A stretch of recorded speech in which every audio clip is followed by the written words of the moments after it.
Welcome to Limitless, the Blind Beginnings podcast where seeing things differently inspires limitless possibilities. This podcast is being brought to you by Blind Beginnings, an organization based in Vancouver, Canada, that supports children and youth who are blind or partially sighted, along with their families. Limitless was created in order to inform, educate, entertain, and share stories from within the blind and partially sighted community in order to show the world that the opportunities for those who are blind or partially sighted are truly limitless. And now, it is my pleasure to introduce you to your host, the Executive Director and Founder of Blind Beginnings, Shawn Marcellet. Welcome back to Limitless, the Blind Beginnings podcast. I'm your host, Shawn Marcellet. Thank you so much for joining us again this week. I want to introduce my co-hosts today, Ishita and John. Welcome back to the podcast. Hello. Hello again. Hello. Today we have some special guests that you have both invited, and we're going to be talking about friendship. What's it like as the sighted friend of somebody who's blind or partially sighted? So maybe I'll get you guys to introduce your friends. So I have joining me today one of my best friends, Jaslene. Hi. Hello. So I guess just a little backstory on us. We met when we were in high school, and we have been friends for 6 years now. So it's been a while. Yep. This is John, and today with me is one of my good friends, Michael. And yep. And we've known Michael's actually a year older than me. He was a grade ahead of us, and he's actually a friend of one of my friends first. And then when we all started hanging out more, Michael became one of my good friends as well. And now we're just on that level of everyone's the same level of friend, and we've known each other since. God, we're old. Don't remind me. Like 10 plus years? Yeah, well, I'll say that. Yeah, something like high school ended 10 years ago. Right. Yeah. Okay. Well, welcome to you both. I really appreciate you being here. So I'm kind of curious when you each kind of figured out that your friend had a visual impairment. So I don't know. I know both John and Ishita are partially sighted. And I'm not sure if, I know, John, you didn't always use a white cane. And I'm just curious, like, was it obvious? Did you know right from the beginning? Or was there sort of a point when it was made apparent to you that they had a visual impairment? When I met Ishita, she was already friends with someone else. And so I got to know her friend a little bit better than I got to know her, because her friend, like me and her friend connected more, and Ishita didn't talk so much. But I saw Ishita looking at things really closely, and I didn't know why she was doing it. I thought maybe she just liked looking at things closely or something. I wasn't sure what she was doing, but and I didn't think too much about it. And then a few weeks later, we were talking that whole time, and I didn't think about it. And then someone mentioned it to me. I'm not sure if it was Ishita or if it was her friend or someone else. I'm not sure. Yeah. I was just going to say it was very, very casual. I've learned, and I talked to another friend from high school, that I did not disclose to anyone, apparently, that I was visually impaired. It wasn't a thing that I did. I do it now, and I'm a lot better at it. But I think Jaslene was kind of in the dark for a while. And I remember distinctly one time we were in the library because her and that other friend she was mentioning both love to read. And they were in the library reading. So I wanted to fit in. So I grabbed a book and pretended to read, but then I noticed quickly that it was upside down. And I don't think they noticed. So I tried to fit in, but eventually, again, I don't know if I told her, someone else told her, but it was mentioned. It didn't change anything in the friendship. So that was also, I was really grateful about that too. It's been a while since I last, when I first met him. But if I remember right, John had pretty decent vision at the beginning. It just progressively went worse. I think you wore sunglasses, didn't you, John? I mean, not sunglasses, like normal glasses, right? Yeah, regular glasses. Yeah. So I just thought he was, he just had poor eyesight or whatever, but it wasn't to the blind level. I don't think he was that level. And he just casually one day we were at his house or whatever, we were talking about his eyesight and stuff, and he just casually says oh yeah, it's probably going to get worse, and I'm going to actually get legally blind or something. It's oh, it didn't affect me, our friendship that much. So I just accepted it and continued on. I think we worry about, well, at least I can speak for myself. When I was a teenager and a young adult, I could sort of fake it as sighted. And I didn't really, it was always an awkward thing. Like, how do you tell people in a social situation that you're visually impaired if they don't notice? And it's not like you want to say, oh, nice to meet you, I'm Shawn, and by the way, I'm visually impaired. But then until they know, and even still, if I'm at a party or something, I don't have my cane, I'm just sitting on the couch, people don't necessarily know. And it's sort of this awkward thing of like, I feel uncomfortable because you don't know that I can't see, but there's no way for me to naturally mention it. So it can be really stressful. So Ishita, you don't remember whether it was you that disclosed or your friend that so it wasn't like a big moment for you. No, I think, yeah, that's the thing. Like, even if it was me, it wasn't anything that stuck in my mind. I feel like if I mentioned it, I would have been like, oh, by the way, I'm visually impaired. And then I think Jaslene was just like, oh, okay. Like, it wasn't anything of a moment. And plus, at least I can speak to why I didn't mention it much. It wasn't that I tried to hide it. I think it was pretty obvious that I saw things a bit differently. I did things a bit differently. Or at least people would question it. Like, Jaslene kind of just thought like, oh, maybe, I don't know why she's doing that, but she didn't want to ask me, or she didn't know how to approach it. And at the time, I didn't actually know my condition. So it was really hard for me to explain what I had. Mm-hmm. So I thought, instead of just, I guess, explaining it badly, maybe I just let them figure it out on their own. That's kind of what I did. Of course, now I know how to explain it, and it's a lot better. I think it's a lot more smoother. But yeah, it wasn't a thing that I guess we both thought it was a big deal about. So it just happened naturally. And what about you, John? Do you remember telling Michael?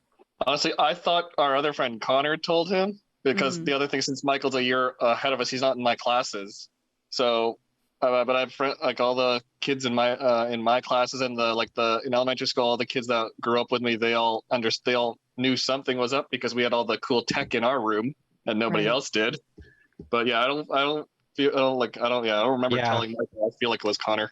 Rely on Connor to tell someone something. That's a good idea. The only other time it comes out is with our other friend when we were in high school, and she would be like, "Can't you read that sign over there?" And she'd full on say the line, "What are you, blind?"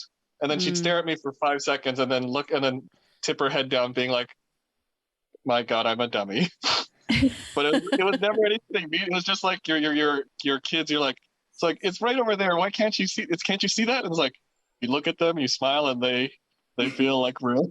Yes. Smile and wave, boys. Okay, so Michael and Jaslene, is there something different about your friendships with Ishita and John from other friendships with just other sighted people? Well, there's definitely like some things that I have to change when I'm hanging out with John or asking stuff. Like, so he, like, even if he can't see, he still likes to have nice looking things. So sometimes he'll come ask me what looks nice, and I'll tell him what he should buy or what he should get. Not that I'm very good at fashion or whatever, but stuff like that. And whenever we walk down the street or whatever, and he doesn't want to pull out his cane, sometimes he'll hold on to a shoulder or whatever. For me, it's I don't really notice like any like big things. Like, most of the stuff that, like, if Ishita needs help with anything, it's just like, it's not that different. It's like normal. It's kind of like what became normal now. Like, I read her menus, and like in movies, I just describe what's going on, and like I think she prefers it that way too.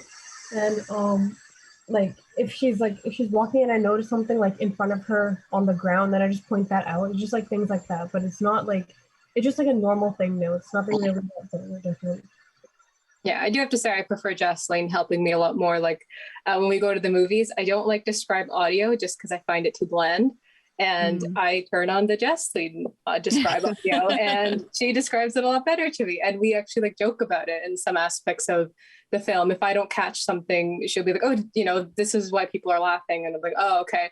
So it's a lot more entertaining for me personally, and I'm happy to know that she doesn't mind it and she likes it as well. So it's another aspect that I think she definitely doesn't do it with her other friends, I'm assuming, but I think it's something that like brings us closer as well.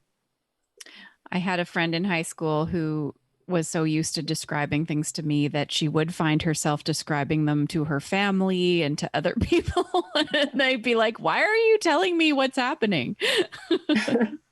It became so much of a habit.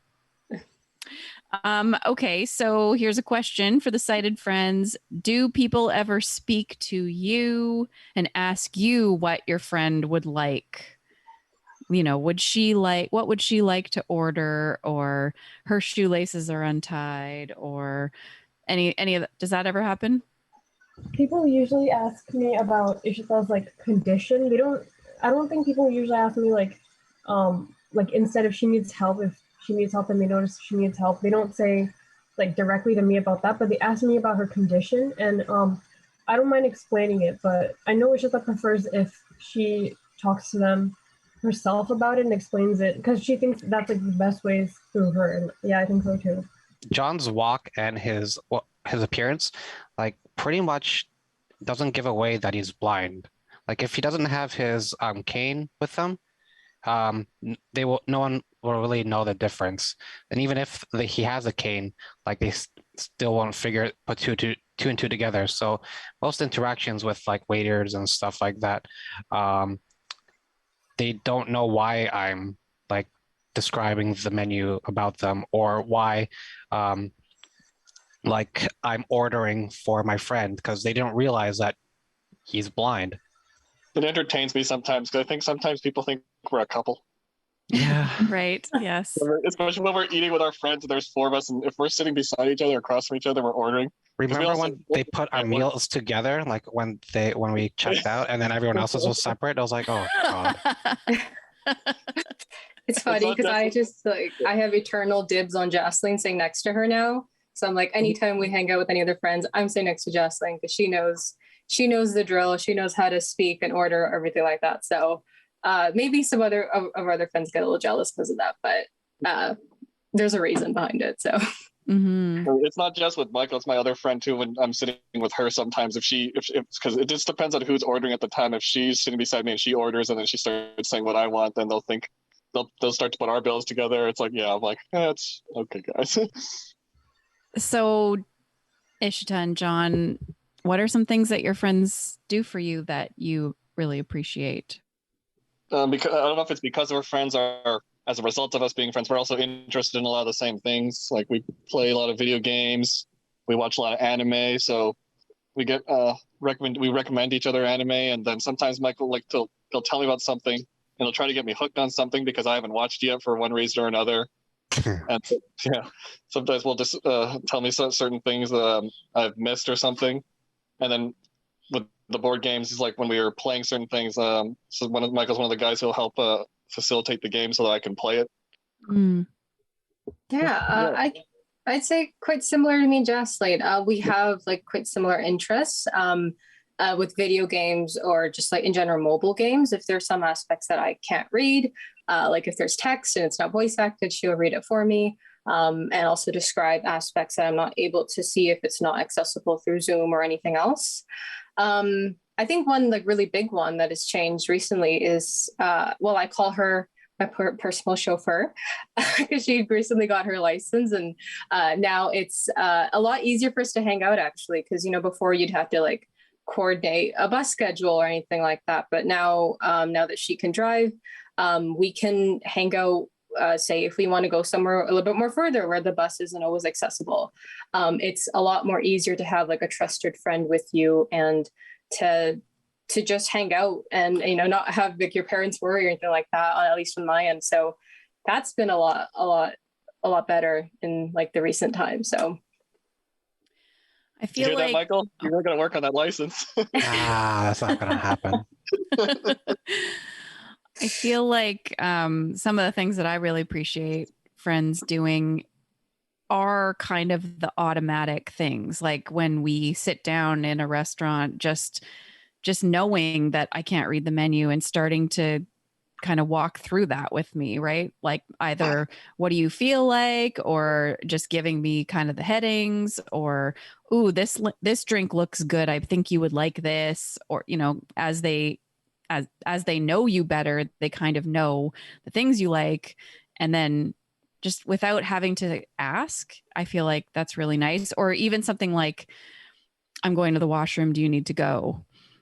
You know, and so I don't have to say, can you show me where the washroom is in a public place, because they've kind of already made the offer, which I find really helpful. Yeah, I think also like John touched on this too, but shopping is a lot easier too with someone who knows your style. I mean, for me, it's basically black. Jaslene knows that, but like if there's anything that she thinks I'll like, or she thinks is something that I'd wear, she'd point it out and be like, oh, I think this is good for you. And like sometimes you don't want to bother the person who's working there, and, you know, having to find your size or anything like that. And also just getting the opinion, because sometimes you can't tell if it looks good on you. So that's also like really, really nice. Like you can go out for the day and shop and just hang out that way too. Mm-hmm. I'm glad that Michael is the kind of guy who'll just go and do stuff. He's not averred or not opposed to anything, because something we learned at the hot springs in Japan is depending on the size of the hot spring, they don't have the staff to help blind people. Like they weren't going to let me go into the hot spring without anybody, because like it worked out, because we were all trying to jump into grab massage appointments at the same time, and Michael had gone in first, and our other guy friend who was with us wasn't going to go into the bath, so I would have had to wait for Michael to come back, and then I could go. And it was really annoying little situation, but the fact that we're pretty chill, we'll just do whatever. It's really helpful. Yeah, that's a good point. Like, have you been in that situation where the person's been turned away from something, or, you know, has that experience happened where it's impacted your ability to do something? Japan again. Yeah. Twice, 3 times actually. They're not very friendly with blind people by themselves. You always have to they always want someone with John in order to do stuff like roller coasters and stuff like that. I guess that kind of makes sense with coasters, but yeah. But that must have felt awkward for you, John. Yeah, there were a couple of times where I was uncharacteristically upset. I couldn't say. Yeah, we tried to, at a certain point, I just put my cane away. I'm like, all right, we're just going to pretend. One thing that Jaslene and I talk about is sometimes when she explains about me and like say it with her coworkers, like, oh, my friend is visually impaired or blind. There's that sense of like pittiness that comes with it. I'm just kind of curious, Jaslene, if you want to talk about that, how you kind of approach that and like how the situations are like. Yeah, that happens. Yeah, I just mentioned it. Like I mentioned a lot of things, and they're like, "Oh, that's cool, that's interesting." And then I mentioned, "Oh yeah, also she's partially sighted." And then they're like, "Oh my God, I'm so sorry." Or one of my coworkers said, "Oh yeah, I'm blind too." Well, I said Ishita was blind. She's like, "Oh yeah, I'm blind too." And I'm like, "Really?" And she's like, "Oh yeah, like I can't see without my glasses. Like it's so bad." I'm like, actually, like legally blind. She's like, oh no, she's actually blind. I'm like, yeah, she's actually blind. My coworker's like, oh no. I like it's okay. You don't like it's fine. You don't have to feel bad for Ishita or anything. It's okay. It's like a normal thing. It's fine. So something that I worry about a lot with friends is that I'm maybe burning them out with too many needs, or like just that I do need you to be the one to drive. I do need you to be the one to read the menu. I do need you to be the one to show me where the bathroom is if I've never been to this place before. I do need you to guide me. You know, there's kind of all these things. And then all of a sudden it starts to feel a bit unequal. And I'm just wondering if any of you have felt that, maybe not with the particular friends that are here, or as the sighted friend, have you ever felt kind of like, oh, this is more than and maybe that's a hard thing for you to answer in front of your friends, but I think it's an interesting conversation. I'm an introvert in heart, so I don't really like to hang out with everyone every day. So I'm just going to say all my friends will eventually annoy me, not just John. John has annoyed me. But then like I'll just not hang out with you guys for a bit, and then next time we hang out, and perfectly fine. I'll read your menu or whatever. I don't mind it or whatever. It's just, you know. Okay. Yeah. So you just know what you need. If you need to take a break from it, you just take a break and then you're good to go again. Yeah, the next time you see me, I'll be fine. I won't say anything if I'm getting frustrated with my friends. I'm usually keep it up inside and just like I only see my friends like once a week, maybe twice a week, once or twice a week. So like I always have enough time to recharge my battery before I go back to my friends. So I think our trip to Japan was it would have been interesting for everyone because there were 4 of us and there were 3 other people to help me. Yeah, we had a day out to ourselves just to give us some space for when we were doing that. Traveling and spending like days and 2 days and weeks. days is A little more than 2 that'll weeks. put some tension on any friendship, I think. It was a Except when we little got back to the- yes, it was a sweet moment at the back where we were feeling lonely because we were apart from each other when we were with each other every day, so we just started to hang out the day after, you know. I think at least I can speak to what you were saying, Shawn. Like, definitely, I don't think I feel it with Jaslene just because we're so close, but with other friends, feeling like if I'm constantly asking for, favors and, oh, can you read this? And, there's ways that I tend to like avoid that. So, like, if we're going out and I know where we're going out, I'll read the menu beforehand online just so I can avoid having to ask people what the menu is. So like it's just I do tend to feel like I don't want to burden anyone else with the responsibility of having to help me all the time. But I think like definitely I don't ever feel that with Jaslene. I think just like I said, because we are so close, and I think that a lot of the times that she does help me, we turn it into like a conversation, or like there's an inside joke between us that we can laugh about. So at least I think it brings us closer. But Jaslene, feel free to add on to that.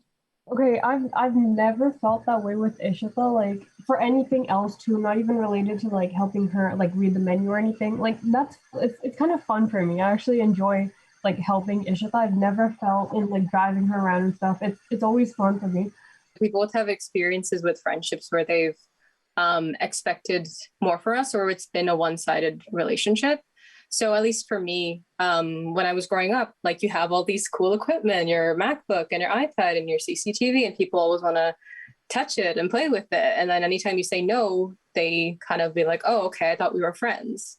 So that was always something growing up that I had to deal with and didn't know how to navigate, to be honest, because anyone else that you ask, they are like, I don't know. I'd never had that happen to me before, so I don't know what to do. But I think like those experiences definitely helped me understand that a real friend doesn't do that.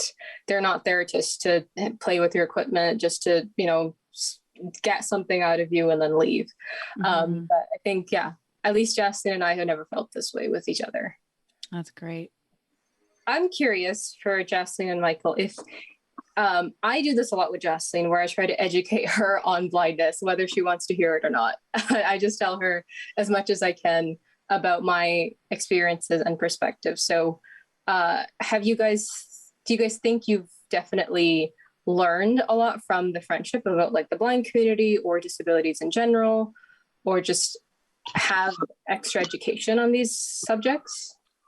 John's with like the blind sports, and he occasionally invites me to like fundraisers and stuff like that, and I come with them, so I interact with some of his what are they called, colleagues, sport teammates. Friends. There you go. Teammates. Yeah, so like I've seen like a fair share of the things like that, and John also described how exactly he's blind, because not everyone gets blind by the same problem or whatever. So I kind of know what John has and stuff like that. I guess I know more things about blind or at least his blindness than I've ever known before I met him. That's for sure. Has there ever been something that you wanted to do with your friend and you thought maybe they wouldn't be able to because of their vision? Oh, definitely. Okay, let's talk about that. I like to go eat good food and stuff like that. So I'm always hesitant to bring John to a hot pot place where there's a nice boiling food in the center, and then you put in like the raw food and raw meat inside the pot. And it seemed like too much work to help John out eating those things. So just go. So if I want to hang out with John, I just I don't go to hot pots when I invite John to foods and stuff like that. Instead, we'll go for like ramen or something that's a lot easier to eat, and it's pretty much the same thing. They're cooking it for you rather than you cooking it yourself. Well, How do you feel about that, John? Are you feeling? I think it's kind of funny because we did go to a hot pot place, but I guess that was also because the ramen place next door was way too busy. Yeah. I went to a place like that once. It was like Father's Day, and that's where we went. And my husband did all the cooking, which funnily enough, he always does all the cooking. So it wasn't really any different. But now we're in a restaurant and he's having to cook everything. And I remember feeling kind of, I didn't like that either.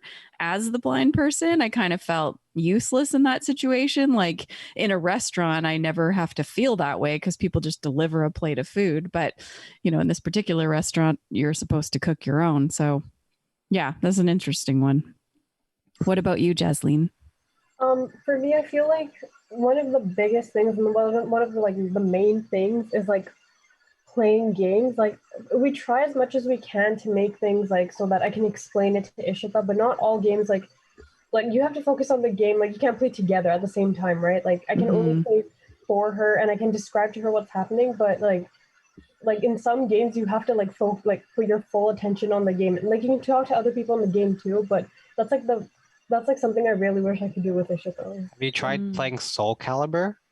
John's John's really good at Soul Calibur. We're not talking about fighting games. I figured they're Not fighting. Fighting is Fighting something that I games? can do. It's like first person shooting games are like, those kind of ones are kind of hard. But yeah, definitely like Jaslene said, oh, I wish you could play COD with me or Among Us with me or whatever certain games are. There are certain ones that I think our taste in games are a bit different. So that's why we don't play the same games. That's why we kind of miss out on that. But I think like if anything, I just like being there. Like if she's playing COD, me being on the headset and just randomly talking with people and I don't know, getting to interact that way, just supplementing whatever way that we can that way. Some interesting conversations definitely on Quad mobile chat, but I think so stuff like that. There is that aspect of missing out. I know when I was in school, something that I did with not Jaslene, but other people in my class was those quizzes, like BuzzFeed quizzes. When, we had computer class and they would, of course, supposed to be working, but, didn't. And they would get on their computers and, do BuzzFeed quizzes with what kind of dessert are you? I don't know. And a lot of them are very visual, like they're pictures that not everybody wanted to describe to me all the time. So I just had to sit back and finish for them, wait for them to finish. And so that was like one aspect that I know that I felt left out, but I don't, with Jaslene, I really don't do that anyways, but that was one thing. I think if we can find a game that we love, and I've been trying to get her to watch some anime and she's been getting into it a little bit slowly. John, you got to help me with that a little bit. But just finding other things that work for us or anything else to supplement what doesn't work. This is a weird question when you've been friends for a long time, but when you first started being friends, did you feel uncomfortable? Did you feel like you needed some training? Like, did you worry about how you were guiding or how you what your friends would need? Was there any kind of apprehension in the beginning? So for me, not really. Ishita never asked for anything really. Like she was really independent like at the time that I met her. And if she did ask, I would help her, but I never felt like I needed anything. She needed anything from me that I couldn't help her with. Yeah. Whenever I didn't have much apprehensions about being John's friend, whenever John wanted me to do something, he would ask me, and then next time we hanged out, I remembered what he wanted me to do, and if no one's doing it, I'll just do what he wanted me to do last time. And I guess on the other end of the spectrum, as the visually impaired person, did you ever have to tell your friend that they were being too helpful or overly helpful or doing more than you needed? Not with Jaslene, actually, no. I've had experiences definitely with other people, not like with, say, when I was volunteering with a friend. None of them had really known kind of how to, so we were like walking around on the street for an activity, and they didn't know how to guide me at all. So I had to tell them how to guide me. And it was like, anytime that there's like a bump in the sidewalk, which I could see, and, I was able to, and I told them, you don't need to tell me. They'd be like, oh my God, stop. There's something there. And I'm like, okay, that's make like, that's like actually scaring me more than anything else that you're doing that I'm walking on. So I think like it's happened outside of with Jaslene, but I really don't think I've had any issues with her. And I don't really use a cane. I use an ID cane. So it's not something that she's had to usually guide me with, but just like I said, she does kind of tell me, I think it's second nature now, but just I did let her know that, oh, if you see like a divot in the sidewalk, let me know if you can, just because I sometimes fall and I trip. I'm just very clumsy naturally. And now it's second nature to her. So she just lets me know anytime there's stairs coming and I can't see like unmarked stairs. It's like, it's on your right. There's 4 steps, take a step now, like that stuff. I was a little bit hesitant to ask her, I think, at the beginning, because I'm like, oh, I don't know how if she'd want to, but I think she did it the first time and it's been totally fine ever since. Yeah, I don't think anyone in my main group of friends were ever like went to the level of you're being way too into this, telling me every single thing. I've also had those random people that on the street that try to help you, and they don't know what you can and can't do. But it seems like most of my group of friends are like, because sometimes I like get asked to do physical stuff anyway, so like it's like, okay, I don't need you don't need that, do you? Or it's like, it's jokingly sometimes, do you need this or not?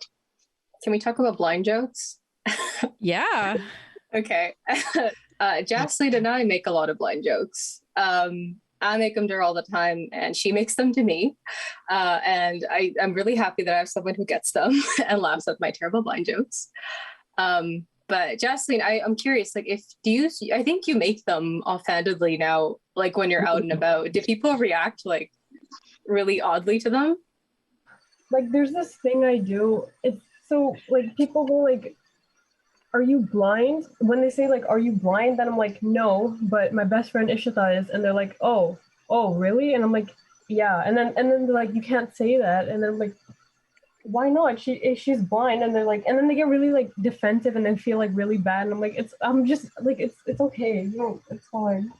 Yeah, I think she's just like too used to it with me now. But I think it segues into the being able to educate them, saying like, oh, it's okay. Like, I tend to like, I trust Jaslene to not spread any misinformation or anything like that, and not do it in like a harmful manner. So I know she makes that one a lot. It definitely makes people feel uncomfortable, but I think it opens up the conversation to, oh, okay, like what do you mean that she's blind? Like, she can't see. No, blindness is it's like a spectrum. It comes into that conversation a lot. Mm-hmm. So I don't mind it at all. And I told her to keep making them because I like people's reaction. I think it's funny. Mm-hmm. But yeah, John and Michael, I don't know if you have any of those. I've made so many blind jokes to John that I've like almost run out. Whenever I find out a new one, it brings a tear to my heart. It helps that we all make fun of each other. So yeah, it's not that big a thing. Mm. And it's even funnier for me when people I know who've known me for a while forget about it and they make the comment about it and then they got to stop and say, oh, I'm sorry. Have you had the experience of people staring at the white cane while you're with your friend? And what do you do when that happens? I don't notice notice the background or whatever. So if anyone was staring, I didn't. You don't notice. Okay. I'm blind in that sense. Right. My husband, it really bothers him. He can't stand it. I don't think it's happened with me and Jaslene. I don't even think I go out with my cane with her much because I usually use it when I'm in like an uncomfortable situation. So if I don't know where I'm going or if it's like really dark and I can't see. So I use it a lot at school. And I would say like Jill, but Jill's blind too. So she wouldn't know if people are staring at us. It's funny when me and her are together, everybody stares at us. And it's so funny because like she's guiding me a lot of the time when we're on campus because I don't know that campus very well. And everybody, it's like the blind guiding the blind, like quite literally. Yes. And I think it's so funny when people stare at us. But I definitely notice people staring at me, at least in my area, because I don't think people are exposed to many people who are blind or visually impaired. And it's definitely like, I noticed it. And I kind of wanted to try this thing with Jaslene where she holds my cane and walks around for a bit and just like experience people staring at her just like for like a bit, like not, just to see, because she's very curious. She's like, I've never seen, I don't know what it's like. And I'm like, well, you can do it. But, just like at a SkyTrain station and just see how people react. But it definitely, like, people will definitely change their behavior around you. I've noticed, like, they'll move out of the way. They'll be like, oh, no, okay, she's coming. I'm like really dramatic. And I'm like, you don't need to do that. That's okay. I can see. But yeah, I've noticed it, at least on my aspect. I think in that regard, I don't know, Michael, I don't know if you remember, but I know that my other friend Nika, she notices sometimes when people, when we're walking towards them and people either can't decide which way to go, or people notice and they don't do anything. And my friend will, there's a couple times where she's tapped my cane to purposely hit the person. I see those as moments, opposed to guiding me around them. It's like, no, I'm going to hit you with this cane. That's such a neat because you did not get out of our way. Well, thank you so much for joining us. Thank you, Michael and Jaslene. It's nice to meet you and nice to hear about your friendship. And thanks for being here. Thank you. And thank you, John and Ishita, for wrangling your friends to join us tonight. Thank you. This is really fun. Yeah, we can do it again with other people. You've been listening to Limitless, the Blind Beginnings podcast. If you have a question, a comment, a future topic request, please send us an email to limitless@blindbeginnings.ca. Like, subscribe, share our podcast with a friend, and join us next time. This podcast has been brought to you by Blind Beginnings, an organization based in Vancouver, Canada, that supports children and youth who are blind or partially sighted, along with their families. Music for this podcast is composed by Shawn Bishop and Clement Chow. Production and audio editing by Rob Minot. For more information about Blind Beginnings and the work it does to support children and youth who are blind and partially sighted, along with their families, visit us on the web at www.blindbeginnings.ca, and also remember to follow us on Facebook, Instagram, and Twitter. We thank you for joining us, and we look forward to seeing you next time.